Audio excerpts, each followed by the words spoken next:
What is going on, guys? My name is Bucky Roberts and welcome to your very first XHTML and CSS tutorial. Now, in case you're like, yeah, I accidentally clicked this video, I don't even know what XHTML is, so I'm just gonna exit. Well, hold on just a second, let me explain. XHTML and CSS is the language that you use in order to create sweet websites. So I'm gonna assume that none of you guys have ever created a website before, or maybe you did with a program like Dreamweaver and you wanted to know more in depth how to create a website. Well, in this tutorial series, I'm going to take you from total noob to total expert web designer. We're going to be covering all the basic concepts and also some pretty advanced stuff, so stick with me and by the end of these videos you're going to be an excellent web designer. So first, let me show you guys an example of what XHTML is. Go ahead and open up your web browser. Hopefully you're using Google Chrome because it's the best in my opinion. And go ahead and right click anywhere on the page and click View Page Source.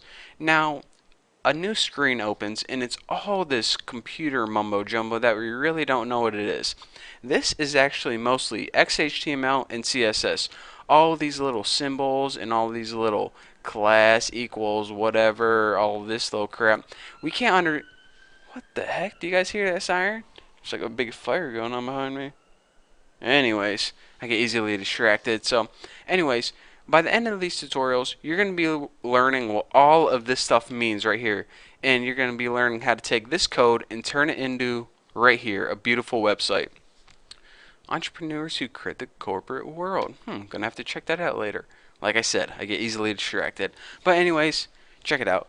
The first thing that we need in order to create sweet websites is actually a program on our computer called a text editor. And with this text editor, we can type in some code and we can turn it into something that looks pretty cool to a browser. And a browser is pretty much a program like Firefox or Internet Explorer or Google Chrome. It's the program that shows websites. So anyways, like I said, the first thing we need is a text editor. Now, you actually don't need to download anything. If you have Windows, you have a program on your machine called Notepad. So go ahead and open this and look at this. You can actually create websites and type XHTML code in here, but I mean, look at this. Can they make a program that's any more boring? Seriously, black and white, and it has like two options. What the heck? So anyways, I'm going to recommend not to use Notepad, and I'm going to recommend an even better program. The best program that you can use in order to type XHTML and CSS is called Notepad++. Now, if you're going to do any serious coding or web design, I highly recommend getting this program, and best of all, it's free. So go ahead and go to Google and I'll show you how to get it. Go ahead and type in Notepad++, hit enter, and click on the first link that pops up. This is Notepad's website. Now look for a link that says download, and well, your website may change depending on when you're watching the tutorial, but click download the current version. And now you see a bunch of different options right here: zip package, binary. The one you want is the installer. It's pretty much a nice easy wizard to guide you through the installation. So go ahead and click that, and now you're going to have a file that downloads on your computer. Go ahead and save this, and it's going to download, and it just downloads. So if you're using Google Chrome, go ahead and double click that and say, do you want to allow? Yes, you want to allow it. So now let's go ahead and select English, unless you're, foreign or something. If so, then how the heck are you understanding me right now? But anyways, go ahead and click OK, and I'm not going to read that because I'm way too lazy. Press next. I agree, probably just sound my life away, but big deal, I'll get over it. Click next to this. All the defaults look good, and press install.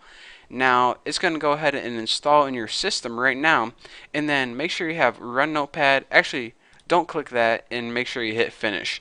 So now you have Notepad++ installed on your computer, and here's what I'm going to recommend. Go ahead and make an icon for it right on your desktop because you're going to be using it quite a bit. In order to make an icon on your desktop, and this isn't only with Notepad but any program, go ahead and click your little Windows button right there and click all programs. Now you should have a folder called Notepad++. If you expand this, you're going to have an application in here called Notepad++. This is the program that we just downloaded. So if you want to turn this into an icon on your desktop, go ahead and right click it and press send to desktop. This is going to go ahead and create an icon or a shortcut right on your desktop. So now it's a lot easier than having to go through this thing.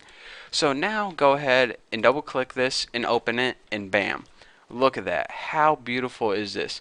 A brand new program in order to type XHTML and CSS, and best of all, it's free. How sweet is that? So anyways, that's all I'm going to teach you guys for this tutorial. In the next tutorial, we're actually going to be typing some code and making our very first website. But for now, I just want to tell you guys, download this program, get everything set up, and if you have any questions or anything goes wrong, just leave a comment below and someone's bound to help you. Or if you have any questions, you can check out my website, thenewboston.com, and send me a message or go to my forum. I can help you there. But for now, thank you guys for watching. Don't forget to subscribe, and I'll see you guys later.